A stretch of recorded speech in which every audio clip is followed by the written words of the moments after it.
We human beings didn't evolve for a hyper-individualized, competitive way of being. For most of our time on this planet, we lived in collaborative, intergenerational communities, deeply connected to the land and the waters that sustained us.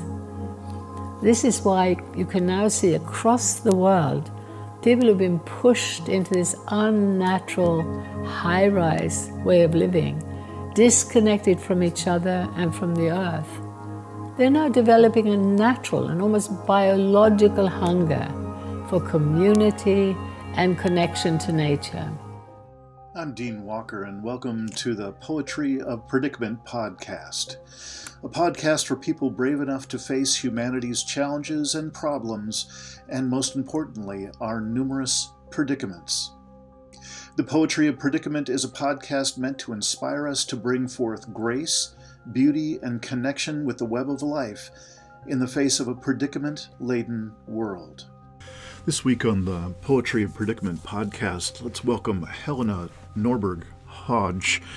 She's one of the longest standing, actually pioneers of activism that comes from a foundation in telling the piercing truth about what's going on in our world. This is not a pie-in-the-sky dreamer.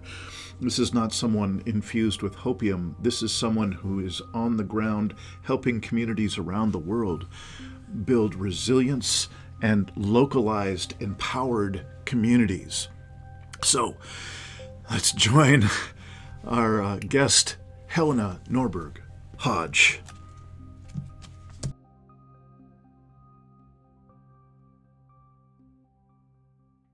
All right. Welcome here to the a conversation I've been looking forward to for quite some time. I am tempted to call you, Helena, a futurist, and I'm hoping a not too distant futurist.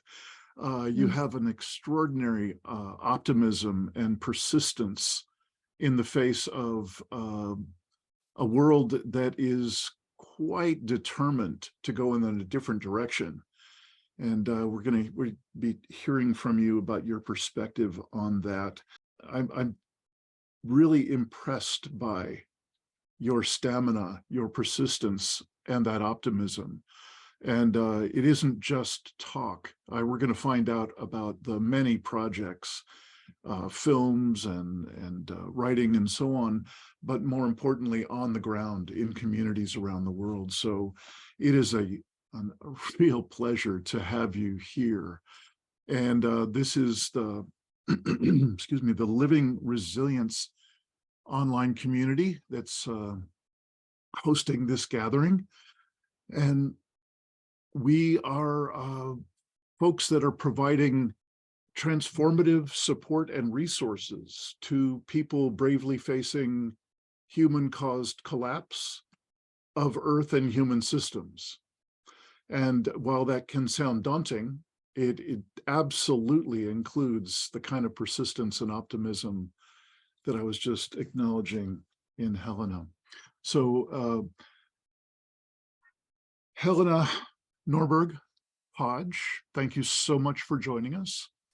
I am wondering if you would just take a moment to introduce us to, ironically, the most recent elements that you've been putting in place, from your newest film to the number of extraordinary interviews that I've seen you then put together into that film.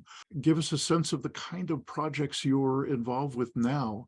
And I'm hoping that in a few minutes we might be able to also bring in a little bit of the your extensive history as an activist and a futurist. So again, welcome. I'm hoping you will give us a bit of introduction to yourself. All right. Well, I'm originally from Sweden, but I lived in America. I lived in Germany. I studied in Germany, England, America, and I had family in Sweden, Germany, and England. So I ended up very sort of globalized as a young person.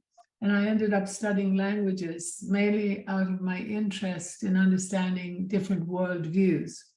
So I learned quite a few languages, European languages.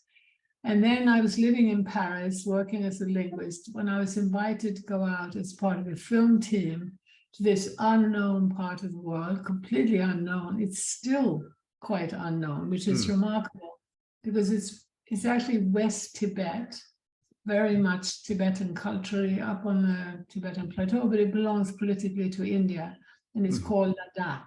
Right. I don't know how many of you might have heard of it, but a lot of people have not heard of it even to this day, which is rather wonderful. Nevertheless, it's still overrun with tourism.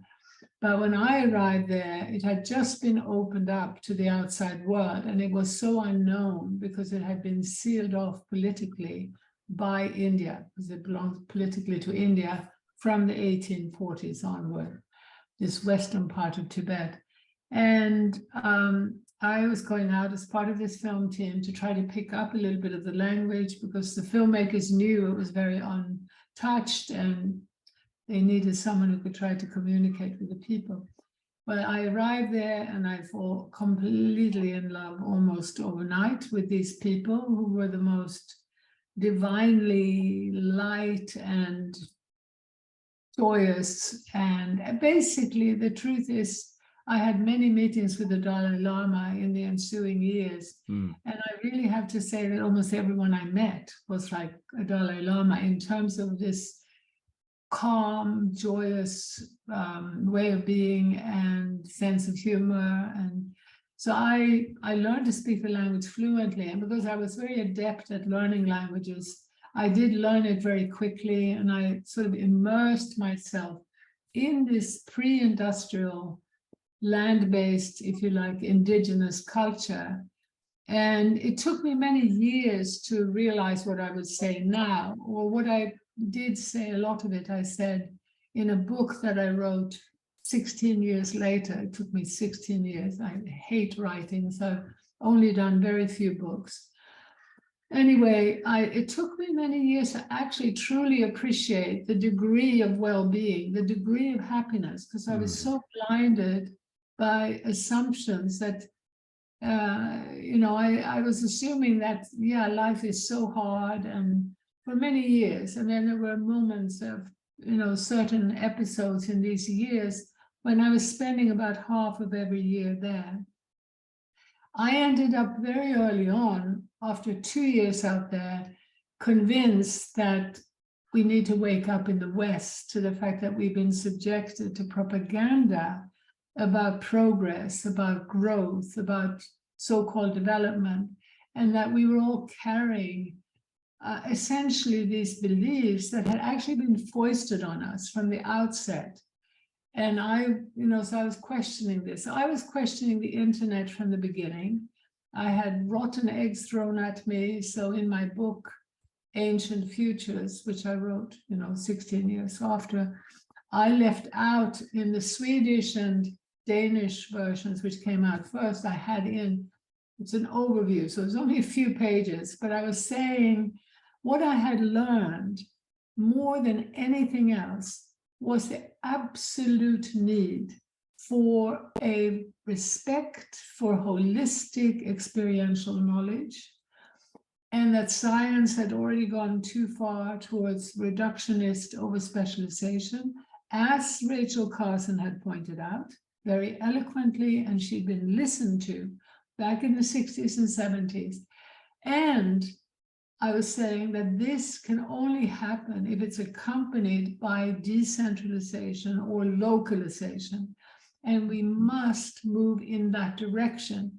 I'm not ever trying to impose anything like this. I'm trying to appeal to people, and in the hope that there might be a wake up in a democratic process whereby we come together across the ecological and social divides to realize that we are facing extinction if we continue in the same direction. But we really need clarity about that direction and clarity about the opposite systemic direction. And so I have been so active, nonstop for 45 years, because I'm absolutely convinced that the main problem is not innate greed, is not most of the stuff that we get to hear. It is that we are simply not seeing how we still support systemic drivers in the wrong direction. And we are not either, therefore, clearly, really endorsing and giving voice to the opposite direction, which probably today is best called localization instead of globalization. I would say it's best called localization instead of globalization, until about a week ago, when I discovered that the Financial Times has now produced 3 documentaries that are all about shifting from globalization to localization. So they are now co-opting something that has already been a bit co-opted in the local food movement and so on, but now in a major way, using our language. We have put out some books and podcasts and films and about the multiple benefits of localizing. Their form of localizing is to allow the giants, the global giants that were given the red carpet, and that means that we're subsidized by our governments, including my native country of Sweden, subsidized corporate-led globalization, including monocultures on the land, including a financial casino that is disastrous. They've been subsidizing that and deregulating it. Out of that have grown these really monstrous entities of global corporations that cannot see what they do. They are not evil people. I know, and I've known quite a few of the leaders inside that world. I've met with Nobel Prize winning economies. They are often well-intentioned, but they are blindly promoting this systemic escalation of supporting a 2-tier world where the globally active players have no rules. They are deregulated through trade treaties, and as I say, they are subsidized. The subsidies often consist of huge investments in global infrastructure, killing off the postal service, killing off a way of communicating, telephone lines that were more or less egalitarian for big business, small business alike, creating the global communications infrastructures, creating the global giant ports, superhighways, creating the mega cities that are part of this escalation of driving people away from the land. It's just me, yeah. I'd like to introduce one other term to that flow that you're in, and that is that it's not just subsidized, it's incentivized. Yeah. And I know you know that, and I have a curiosity. It's clear you have been on point with this for decades, literally longer than anybody else I've known. And this is the kind of podcast and the kind of information that I seek out from people. And I've never seen anybody with as much, boots on the ground and exactly on point for so many decades in a row. I'm curious how you see this evolving. And before you answer, I want to invite folks who are watching and taking in this experience. I'd like you to start to participate if you're inclined. If you have a question, if you have a particular take on or question about some part of what Helena is sharing with us, would you put something into the chat, and I'll do my best to put in some of those suggestions, some of those questions as we go along. So Helena, what I'm asking is, I'm so curious what you've seen in terms of the evolution or I I don't want to call it progress, but how has this dynamic, this shadow-driven dynamic, evolved to now? And I'm just curious if you see any positive signs at scale. Yeah, so first of all, I try not to go on at such length, but I started saying about Rachel Carson, very clearly warning about the narrow direction of science. At the same time, we had a huge demand for decentralization. Exclamation mark. How did we get here? Question. So how did we get to the point we were in the 60s? So the way I would argue that we got to the point where we were in the 60s was that our economic system started with force. It started with slavery and enclosures. So people were driven off the land, away not only from real relationship with the real economy, the water and the soil that is the real economy, driven away from the knowledge and the skills where they were able to provide for themselves. And that meant in intergenerational community interdependence. So those structures were broken down, they were pushed into Dickensian London. I mean, this process started earlier. Christianity played a role with the global traders, you know, so it sort of started about 500 years ago, a very clear rupture from more place-based, relatively healthy, sustainable cultures. Not all of them perfect by any means, but in terms of sustainability, in terms of handling resources and so on, this was broken through force. And as people were in the so-called third world, driven away from self-reliance, away from providing a range of things for themselves, they were pushed onto vast monocultures, you know, cotton monocultures, teas, and gradually into mining. This force is what set up the world to create a perfect playing field for global traders to amass huge amounts of wealth.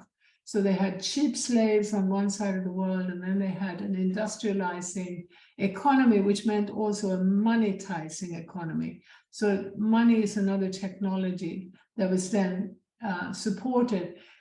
And that meant to this day that rich country, poor country has supported elites, very often elites also in the so-called poor countries, which is a major issue today. But even back, I was already warning in the 80s, 70s actually, about wake up. The house prices in Mumbai, at that time it was Bombay, are actually higher than the house prices in the west of London, where a lot of global billionaires were moving. The house prices in Mumbai were, in absolute terms, in pound terms, higher than in London. And then you add to that the poverty of the poor people in Mumbai. You're talking about a gap between rich and poor that's astronomical. And that's also partly why now, yeah, anyway, it's quite important that we see this picture. What I'm saying is true, it's provable, and yet you will almost never see it discussed in a holistic way in academia. Certainly, what I'm saying is in the 60s, early 70s, there was this awakening that took place. Let me go back first to the build-up. So the build-up then was creating these global players, the global traders in money and goods, who were becoming more and more wealthy. The world wars were to a great extent connected to this exploitative system of injustice. I don't want to go into that, but I do want to say that after the Second World War, there were a lot of well-intentioned politicians and others who were very clear in their minds that what we needed to prevent another world war and another depression was to so-called integrate economic activity across the world. So they actually rolled out a red carpet through trade treaties. It was called the GATT, the General Agreement on Tariffs and Trade, at the same time that they set up the World Bank and the IMF. Now, this was all part of a structural attempt to so-called integrate economic activity. But actually what it meant was the red carpet for global businesses, mainly Western, to go in and out of every economy freely, to amass wealth for the few global extractive players. And they weren't evil people either. You know, I really feel that at that time, and even today, there are many people who are part of the giant corporations as CEOs. I've met some of them. They're not actually there as some kind of evil people trying to destroy the world. But what they're doing is actively promoting a system that can only be described as evil, because it's literally decimating life itself. It's breaking up society. Now with the help of algorithms, algorithms serve this system to create polarization that is lucrative. And you must have seen the Social Dilemma film. So I feel it's vital that we look back at the bigger picture, see the history, see the blindness, and see how many of people in the Western world have been brainwashed into believing that this growth is going to continue, this growth that we measure by GDP, which is actually a measure of breakdown. In some ways, I sometimes feel like I just want to scream at my environmentalist friends. How can you possibly not agree that we must have a movement that focuses on the economy when you know that GDP measures breakdown? How can you pretend to be saving forests or dealing with climate or anything if you allow that absurd and monstrous way of measuring success to continue? Literally, if you all plant a garden, you're being unpatriotic. You will buy less food in the supermarket. If you stay healthy, you are harming this index of progress. Best thing is you get ill enough to have regular chemotherapy or regular, you know, politicians boast about more hospitals, more prisons. You know, it's really, we're in a crazy situation where left and right have been promoting the same systemic escalation. And the ordinary citizen has not been aware. So that's how we got here.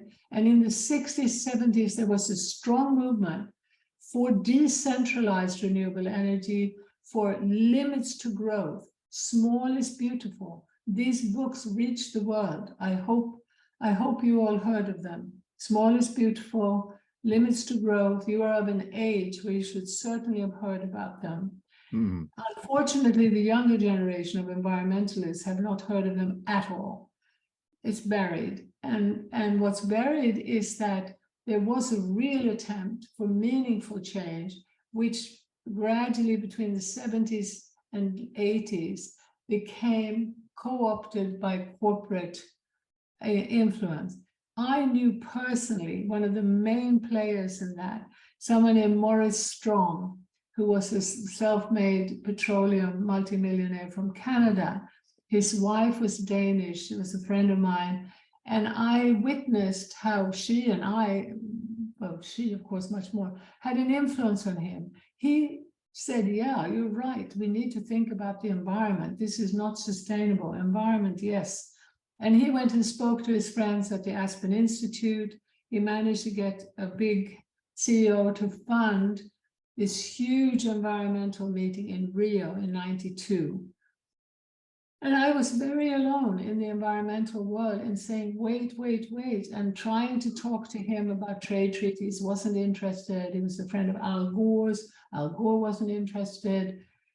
And even my environmentalist friends are not interested. They think it's somehow a technical side issue, or I have dealt with very influential professors who say, Helena, I can't take this on. I'm not an economist.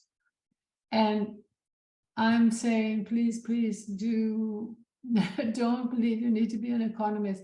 I'm trying to explain that to understand this economic system, you need to stand outside of it.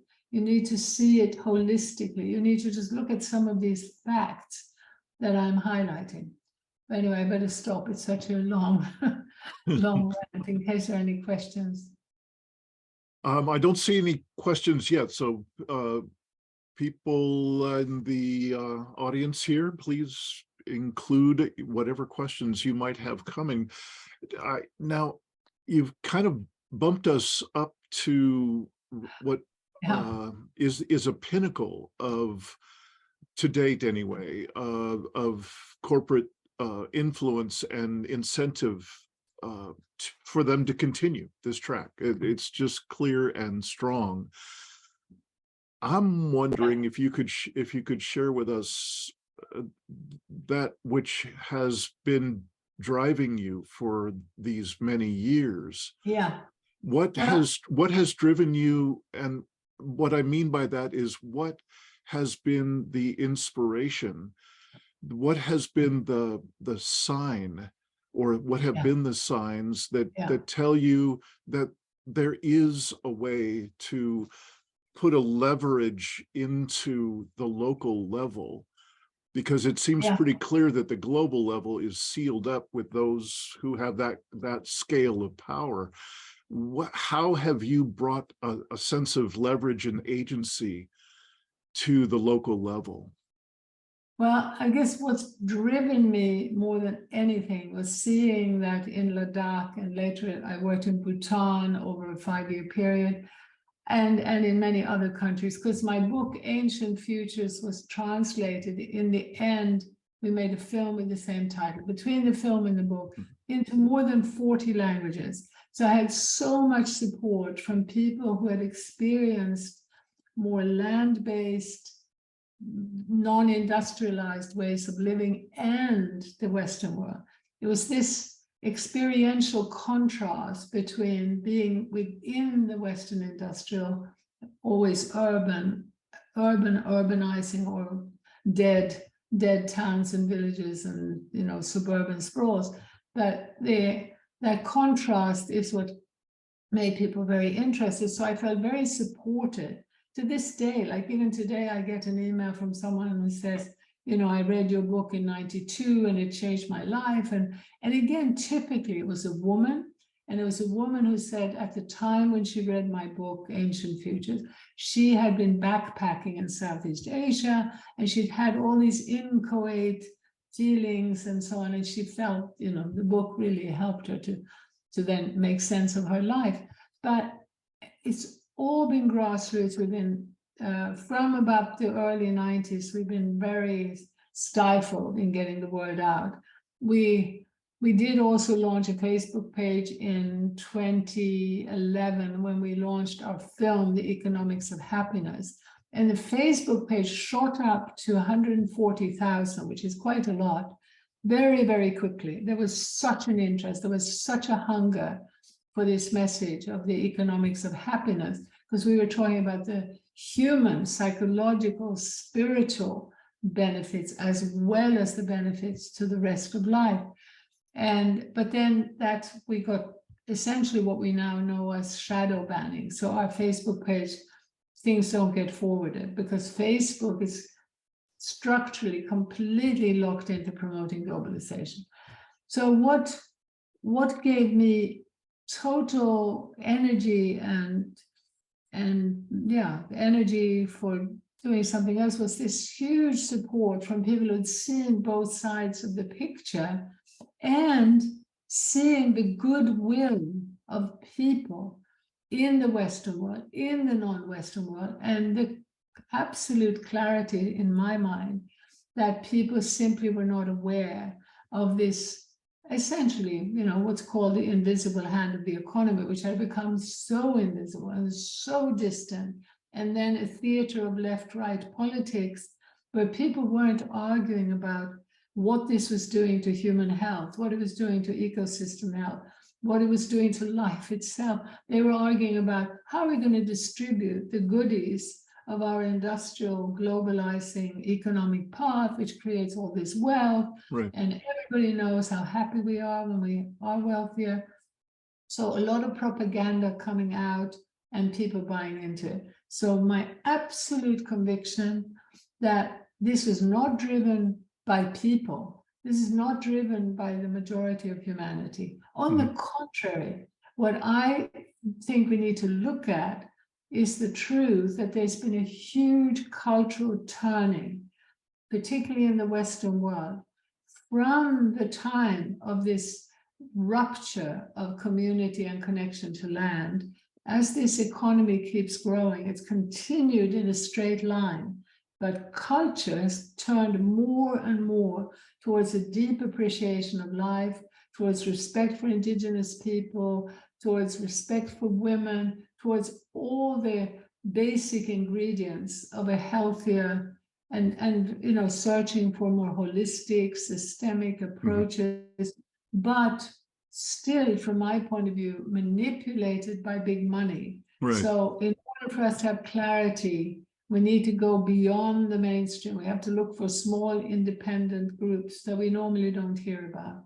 Right. And so that's now another thing that kept me going was that I could see that, for instance, when everyone was excited about Al Gore and I was trying to question that, I was completely alone. When everyone was excited about Muhammad Yunus and microcredit, oh, Helena, don't you understand? This is how we're going to solve poverty in the third world. Let's give them a loan. And that's much, anyway, as I questioned that and more or less had rotten eggs thrown at me, now there are more and more people understanding that it actually was a way of creating debt where there wasn't debt before and pulling people into these cities.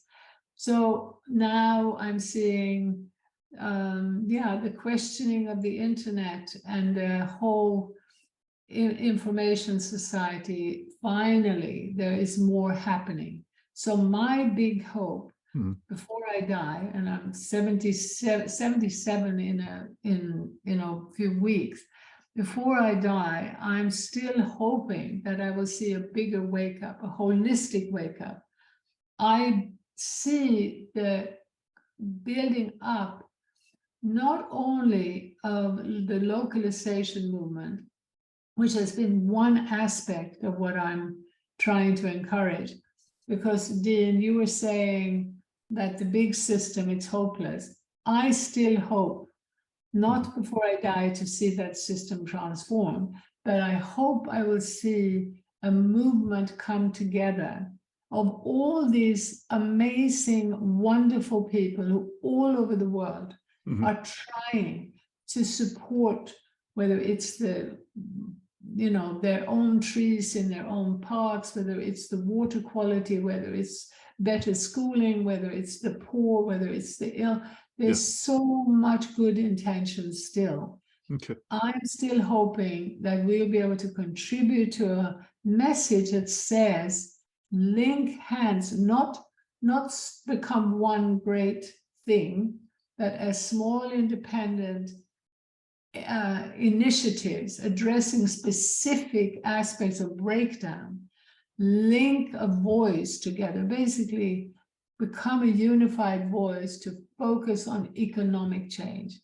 And I used to call it global to local. Now Financial Times and others are co-opting that, because the breakdown of global supply chains is becoming so obvious, and people are waking up to redundant trade. But what they're now doing is bringing back the giants back home to use robots for production. Right. So in these films, before you give too much airtime to AI and robotics, because there is obviously a number of other waves coming in that domain.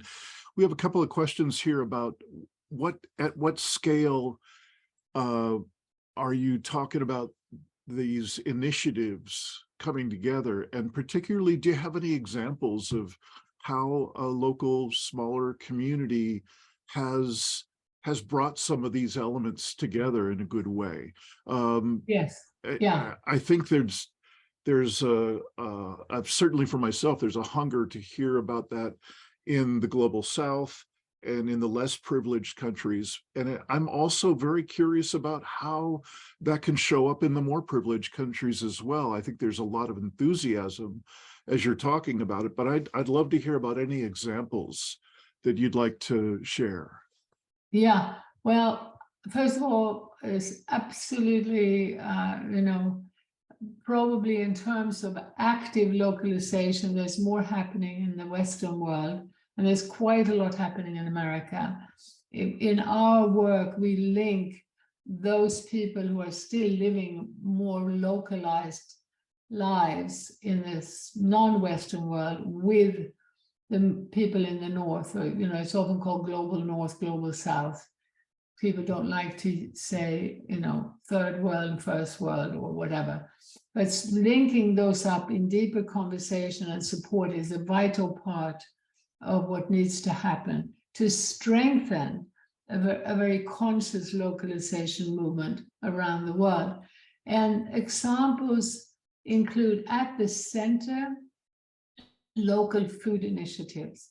It turns out that the global food system is ultimately the biggest polluter in terms of climate, extinction of species, and also cancer. And then you add to that diabetes and the health effects of the junk food. So the food industry and the global food economy is the biggest contributor to ecosystem breakdown, and we would say human breakdown.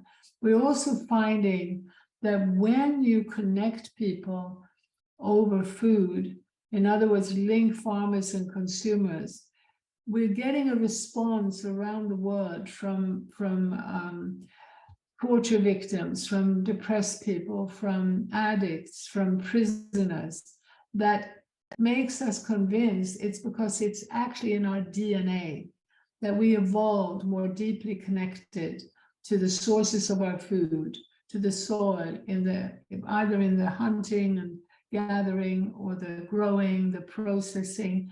And you'll see all around the world, the cultural role of food in all the major celebrations and so on. So we're getting this amazing healing effect in people and ecosystems. There are countless examples of these smaller, if you look around your area, wherever you live, I can almost guarantee if you start looking for local food initiatives, you will find them, and you'll find them inspiring and life affirming. Now, in America, what really thrills us is not only the rise in farmers markets, but in some states, they've actually now given people on food stamps double the amount of money if they buy from the farmers market instead of the supermarket. And in Toronto, in Canada, the regional government has put some real money into supporting genuinely localized food systems. When I say genuinely, beware that sometimes it's only for the elite and for the tourists. So as soon as you have labels on it saying made in Vermont or something, then you have to say, well, it's not really part of the local food movement we want to support. We want to support real food for real people, and we want to build that up by getting people to look at the fact that their taxes are subsidizing the supermarkets. Their taxes are subsidizing processed old food from far away. And the economy is a political choice and is making local, fresh, organic food too expensive for the majority of people. We want that awareness of the role of the market to grow this movement. This movement is growing spontaneously. It's grown. We have been promoting it in America, in many countries for many years. So we have played a role, but it's always been with that wake up. And then the actual action in most cases has been local people taking action. Sometimes I'd come back to a place, like I remember in Colorado, probably back in the, in the 90s, and they say, oh yeah, Helena, we started the farmers market and we're only allowing growers who are within a 50-mile radius. And I would try to explain, no, please look at this as a process. You might have a much more thriving market if there are things coming even from 100 miles away. There might be things that are from America rather than from Argentina. But we need to grow this process of shortening distances. And someone was asking how local is local, bioregional, other. There is no absolute. But when you look at the big picture and you see the US exporting 1 billion tons of beef and importing 1 billion tons of beef, and you see what those monocultures are doing, whether it's animal factories or soybean factories, they're a disaster. And so the shortening goes with diversification. So in many cases, in a way, the shorter the better. But in order to start creating the markets and the processes that can help us move in the right direction, we need to have more of that systems and process thinking in mind. Does that make sense? So bioregional is certainly part of it. I was asked just the other day, why not use the term bioregional? Well, for me, it's very clear that we have an opportunity to reach small farmers, small shop owners, small, business owners who are right now becoming extremely right-wing and voting in the players who are saying, we're going to grow the economy for you, we're going to make your country great, and with no ecological, no ecological thinking in the frame, because people who are really squeezed and pushed and worrying about paying the mortgage, worrying about paying rent. In England right now, middle-class people are worried about paying, whether they can heat or eat their houses in one of the coldest winters ever. So we believe that putting out a framing that encompasses both human well-being and ecological well-being, as local does, is a much more strategic way of reaching more people.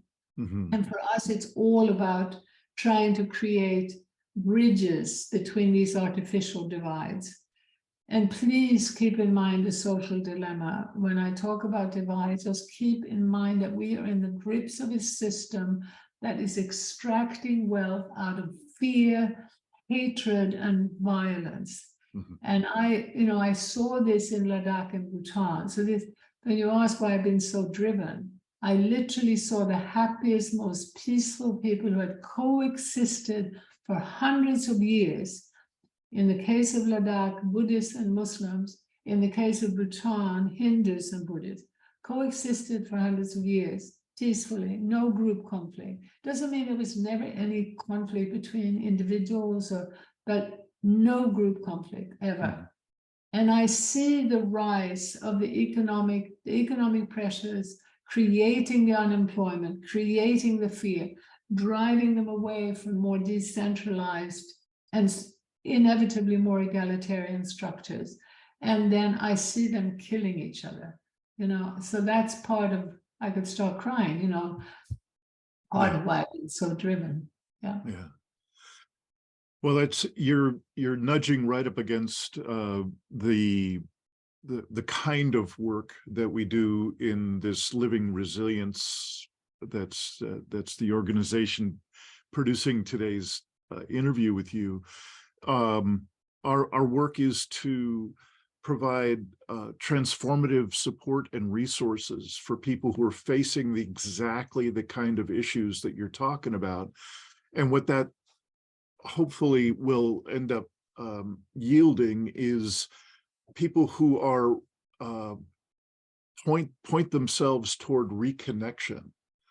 What we're asserting is that what's gotten us into these predicaments is our disconnection from deeper self, from other people, from the earth, and some would say from soul. And that's the work that we take on, is to reconnect, particularly relevant to this conversation, particularly to reconnect with others.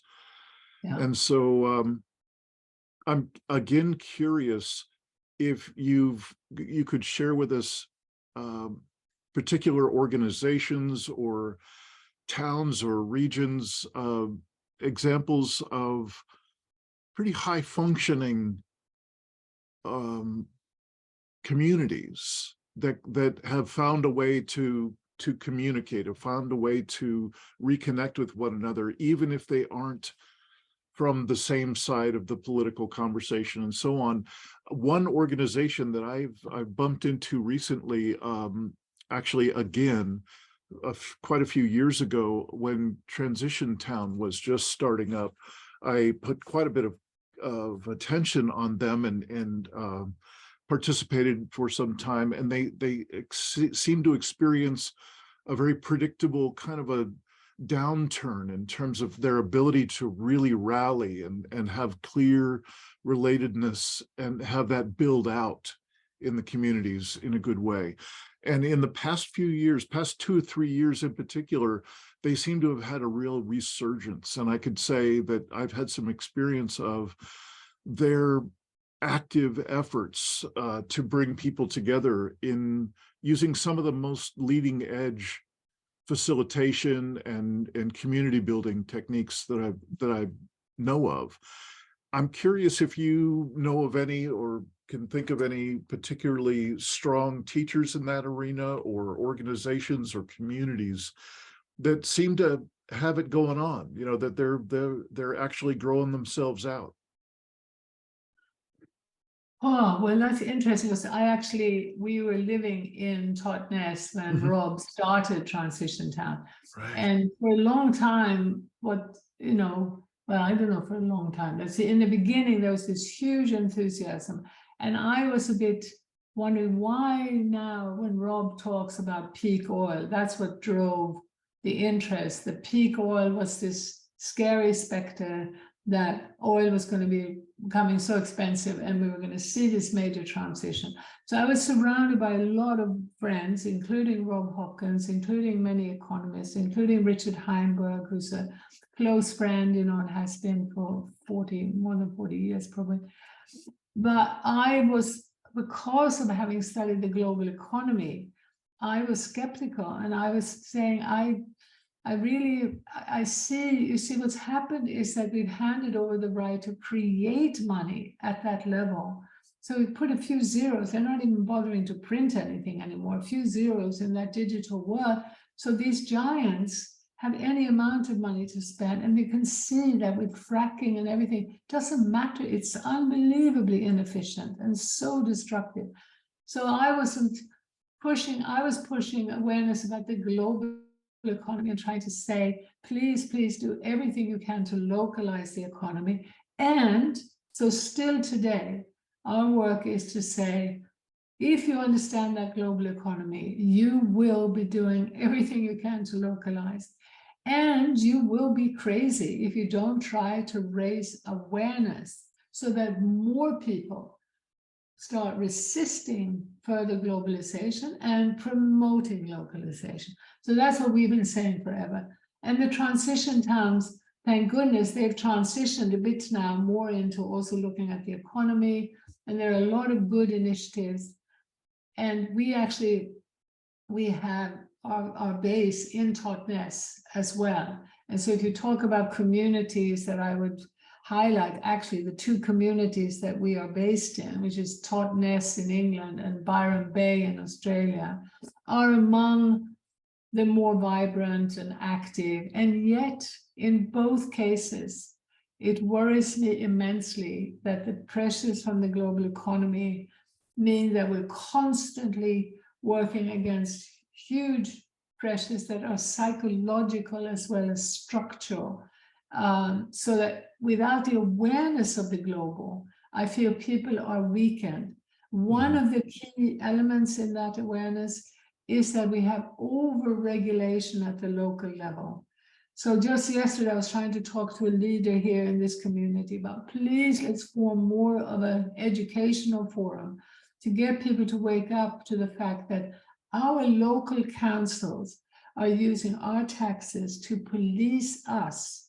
If a farmer wants to build a couple of more houses so he can have more people on the land, he has to go through, he usually can't. There's so-called restrictions that protect sprawl. when a developer comes in and wants to build 500 houses, the local council doesn't even have a voice. So we're in this absurd situation that as intelligent grown-up people, we should be starting to talk about. And it's not that complicated. It's understanding that the mechanisms used in the economy, what is taxed, what is subsidized, and what is regulated, that is shaping our future. So I really urge you to look at our film, The Economics of Happiness, at our film Planet Local. Try to use it to then, what we urge people to do is, as you say, to connect.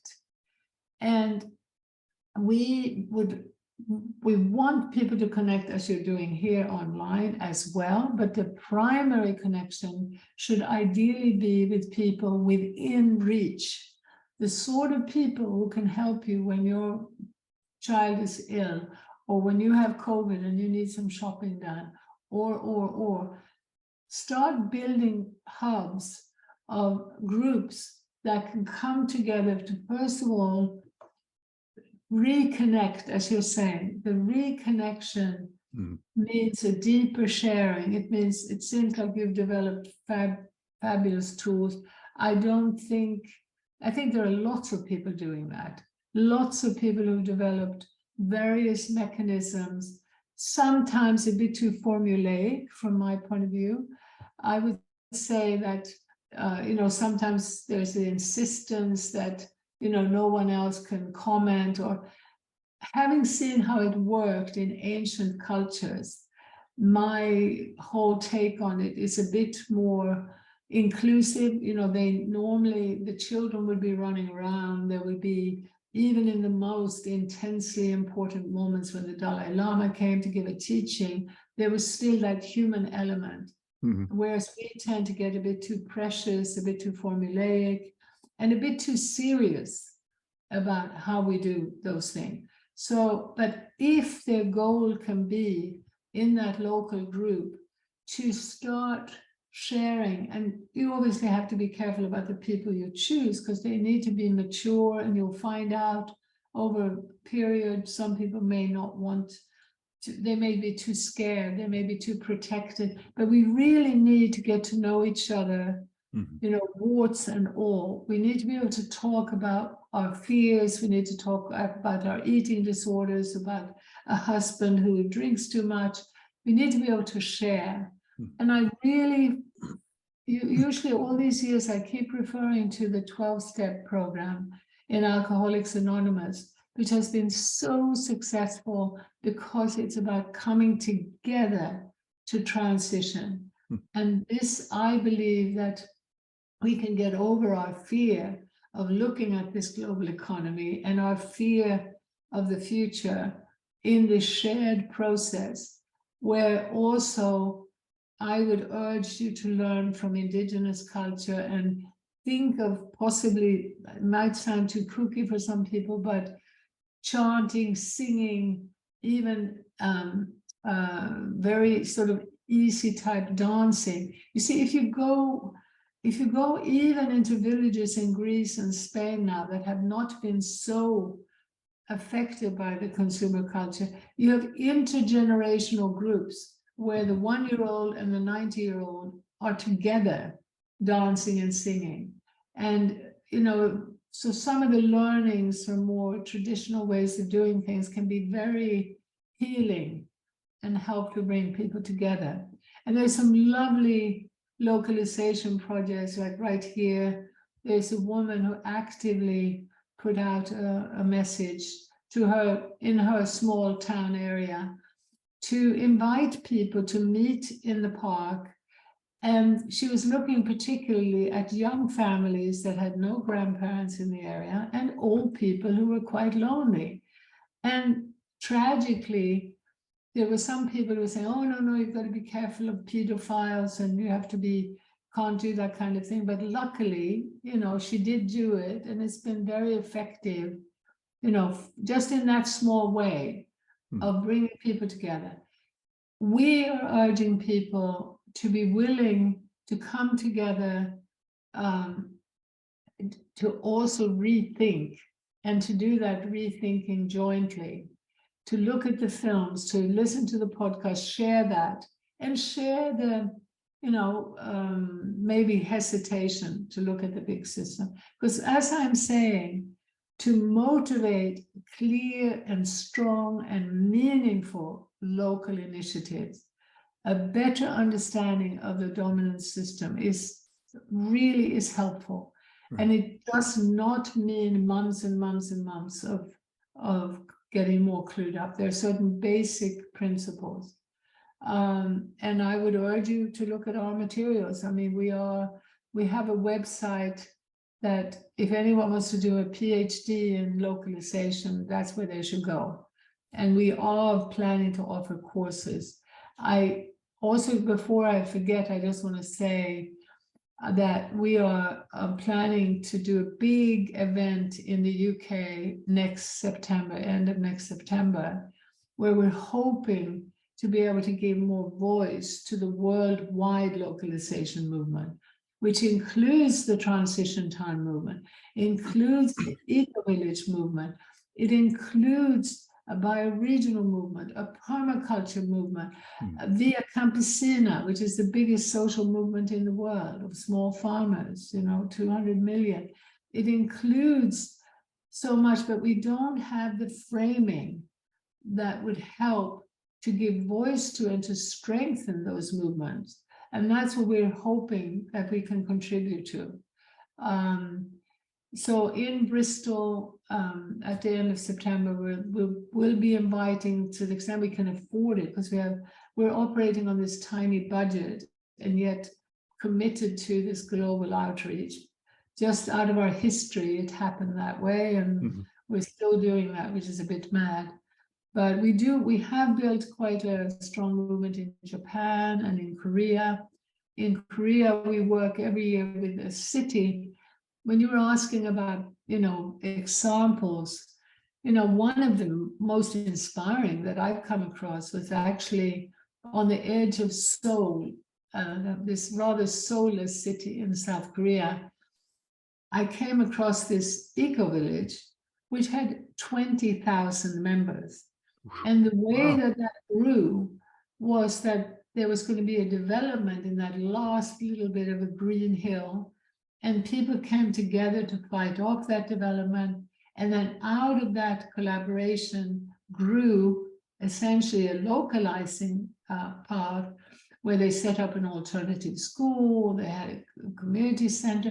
And in this region, it was so interesting because it was on the edge of the city, and the line between people who belonged to Sungmi-san and the people who weren't was, a ragged line. Some businesses did, a dentist did. A dentist even treated me for free because he loved my book, Ancient Futures, which in South Korea was a bestseller and was also taught in schools.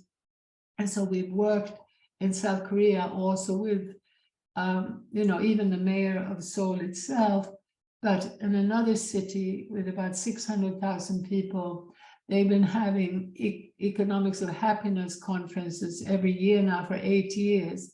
And so we've been collaborating with them. However, I would say, when I look at that, and Jeonju is the name of the city, and I look at, say, individual transition town initiatives, none of them are hugely successful. Even having the mayor of that city, and that city of 600,000, a whole committee every year, not just doing conferences, but supporting local food, experimenting with currencies, supporting small business, it's still in this, there is so much to feel happy about and to celebrate when you see all of these initiatives. But I'm just really hoping that we're going to be able to get a stronger voice out there so that more people, and ultimately that the voices can slow down the way that the global players are drowning and pushing, drowning out and pushing in the opposite direction. Yeah. Helena, I'm going to be posting in the show notes of the Poetry of Predicament podcast, which is my video podcast, which is a YouTube channel. I'll be putting in the show notes virtually everything that you've talked about or that either of us have mentioned today, the various kind of links, even including a substantial amount of information and methodology that's available from the Transition Town movement. I will, of course, put in your own website and the resources that you will suggest that we will be happy to include. And I heard you starting to nudge toward speaking about what people can do at that most local level. What are some of the choices that we can make? And I heard you talking about all manner of mutual care that can happen with initiatives for prison populations, which in the States is just horrific. And of course, local, and you spent quite a bit of time talking about the way that we can involve ourselves with our local food initiatives and so on. I'm curious if we, as we head toward wrapping up our conversation, I'm wondering if we could just shift gears a little bit to, and I really am putting this out to the folks who are watching this here with us today, other folks participating in this call. I'm curious if you could share with us some of the inner resources that you call on, or that you know that others who are leading in their communities and so on, resources that you see really work at the internal resources that we can call on, and also the resources that we can call on externally with others. You know, how we can self-regulate, how we can co-regulate, how we can bring ourselves back to center when life knocks us off center, which it's obviously set up to do. And so I'm curious if that sparks you to share anything that helps you prevail, helps you keep going on this path with the ferocity that you have. And it's a lovely, lovely ferocity. Well, I should let you know that my husband for 30 years has had chronic fatigue. And it's been extremely difficult and extremely draining. And I would say that one of the things that helped me more than anything with that was EFT, emotional freedom technique. And I would urge people to, what happened was I was feeling just, so often I just can't do it anymore because it's so up and down. There's nothing to adjust to. And we love each other very, very much. We're very interlinked. He was also with me in Ladakh for many years. And so we've had these deep experiences. But what I found was this website was that, so it's basically about changing the tape. When I'm saying, I just can't take it anymore, I just can't. Then you sort of tap, and I say to myself, actually, even though this is so difficult, I can love myself and I can be happy. I can really send love and healing to myself. I can be happy. And you tap as you say it. And it's a way of transforming this. And I could then within 5 minutes come out and be, okay. And I had learned that it's best to do that, looking yourself in the mirror and saying it out loud. And then later on, I learned that, well, if you're in a public place and you're feeling overwhelmed, you can just tap your fingers together and you can trigger that same sense of well-being. So that's been really helpful for me. I know that for me also, my faith in people, my conviction about the basic, that each and every one of us still has that little light inside us that is the love, that is the connection to others, the connection to life, but also my love of nature. So very, very often my church is nature, and walking alone in nature. Actually, I'm very very keen that people connect deeply and engage deeply, and that we reconnect socially. Much more important than it's being stressed in the ecological movement. It's vital. Loneliness is a terrible, terrible affliction in the modern world. But for me, in nature, I prefer to be alone, really. And that's when I then can connect deeply in that oceanic way, just feel part of nature. So if anyone hasn't experienced that, either that deep connection to others or to nature, I would urge you to look for avenues to cultivate that. The connection to others, singing together, is a really important thing. And I only became aware so much later how amazing it is that in the modern world, with modernity, we are silenced. In virtually every traditional context, people are singing together, chanting together. And I realized it's so much more fundamental. And I was typical. Somehow my father had laughed at me when I was singing, and he admired my painting, and I didn't sing anymore. I painted. And then when I was 60, I decided, well, I'm going to have the courage, to do this. And there are groups which I would urge everyone to find that are literally for people coming together who are afraid of singing. And most Westerners are, the vast majority. We're in a culture where we either have to be stars or nobody, spectators or superstar. And it's lonely on both sides. The superstars are not happy. So singing, chanting, and even with that, even simple dancing. Sometimes it's Sufi dancing, sometimes it's things like square dancing or Kayleys, but it's quite intergenerational. I would say also consciously maintaining contact between generations. We don't realize how dangerous it is that we're so segregated into peer groups. So those, I guess, are the main things I would say. That's beautiful. Thank you. I'm noticing that there've been not very many contributions from folks about the possible inner or outer resources that you call on to keep yourself well and connected.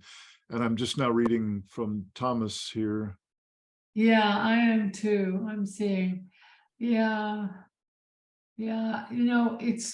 I do think, when I returned to Sweden, when I had been out in Ladakh for 2 years, and I came back to Sweden, it was so obvious that here we were at that point. This is in 77. Sweden was held up as this model of, real success. And to this day, people still think of it that way. And still, there people were sitting alone in their high-rise buildings. Like in Stockholm, more than half of all the dwellings were inhabited by one person living alone. And it was so clear that depression, alcoholism was, very, very widespread. And it was so clear this sort of intergenerational social connectedness that I had experienced in Ladakh was a key element of happiness. So yes, I think that what happened there was part of a systemic fragmentation, and Scandinavia was leading the way. And let's remember too, Scandinavia embraced toxic fossil fuel agriculture and monocultures and drove people away from the land into fewer and fewer cities. So urbanization is a fundamental part of it. But now, thinking about people, I've had some people say to me, well, Helena, I don't really agree with you anymore, because they were feeling guilty because they had aged parents and they put them in an old people's home.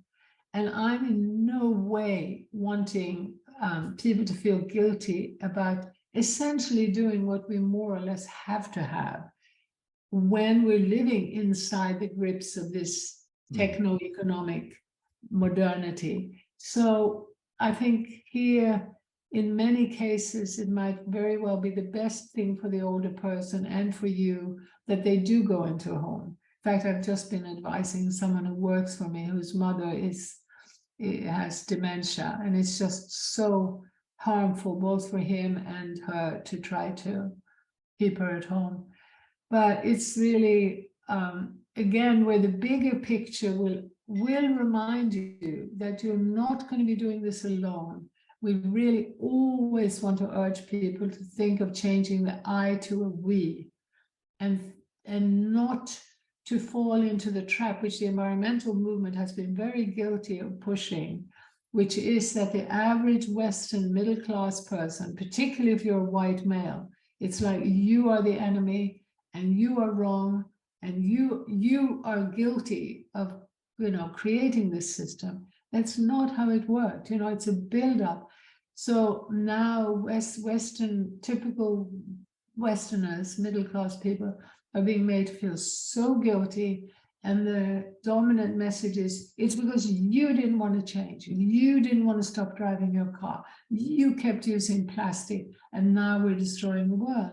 This is a completely wrong analysis. People are trying. They really are trying. Not always.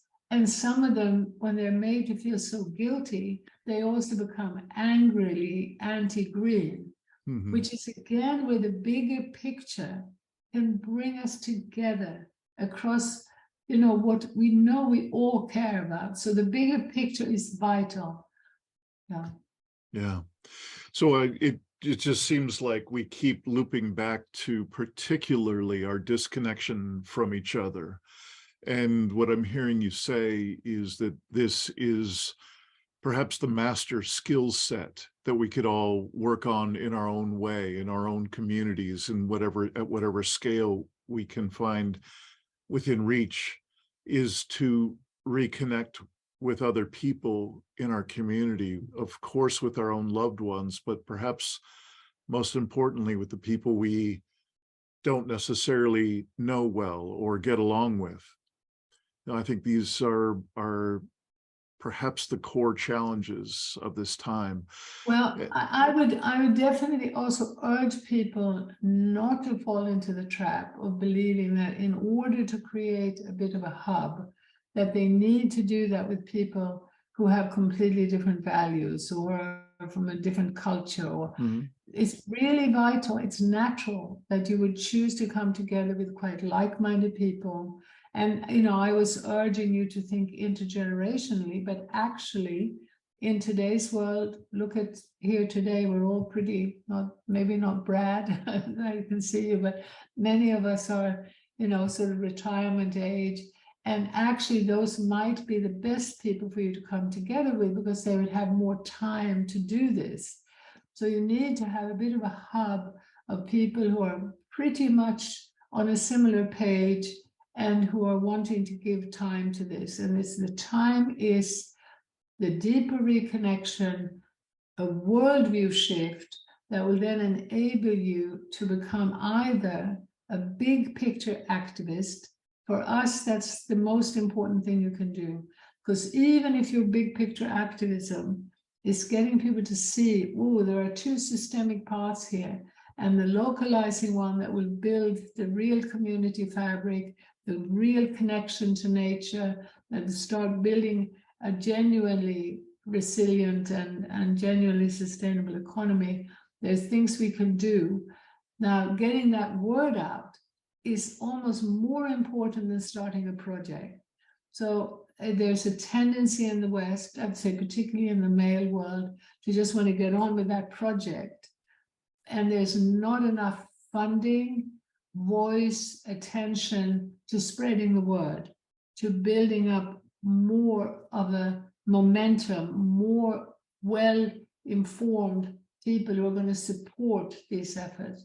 Some of those efforts include circumventing regulations that are clearly counterproductive. When you understand that, the shifts at the global level support literally, the rape of ecosystems. And in the meanwhile, you're told that locally you can't, as a farmer, you can't sell your vegetables if you haven't got a tap at the farmer's market to wash hands. You know, you have to really start questioning. We have situations in Australia where they have to wear rubber gloves to pick beans, and that all kinds, you know, ages ago, we were in touch with farmers in France, and they suddenly were told with EU directives they had to have tiles in their ceiling in the name of hygiene, costing thousands of dollars, driving many small out of business. So the whole thing that we have to offer here in terms of small versus big and global is very practical, very instructive, and could be very helpful for creating meaningful local alternatives. And I also just want to put in another plug for food. Please remember that it's the only thing human beings produce that we all need every single day of our lives. The only thing we produce. And that activity has been marginalized and distorted into factory monocultural production. The problem is not farming. We now have huge propaganda for AI and for plastic meat, that we should eat fermented bacteria instead of food.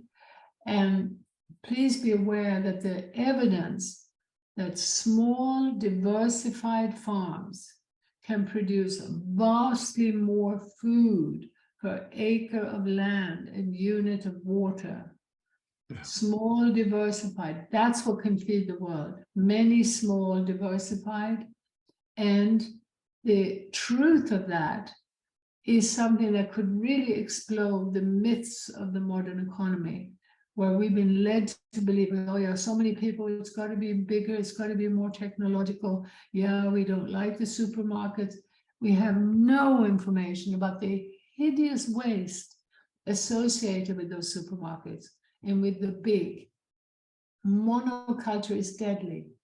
And monoculture is what's been promoted since the beginning of modern industrial agriculture. Yeah. It's poisoned the soil. So please, you know, just that bit of information about how local food, meaning smaller scale diversified food system, can save the world. And keep in mind that those initiatives that are happening in your area are full also of human healing and well-being. In Bristol, we will be having some trips to the prison because the chaplain, the head chaplain at the prison, is a Muslim who is trying to bring nature into spirituality, nature into Islam, and he's the head chaplain, so all the other religions in the prison are taking his lead. And he's brought in greenhouses, they don't have very much land, and chickens. And so the prisoners are able to engage in the natural cycle in this way. Right on.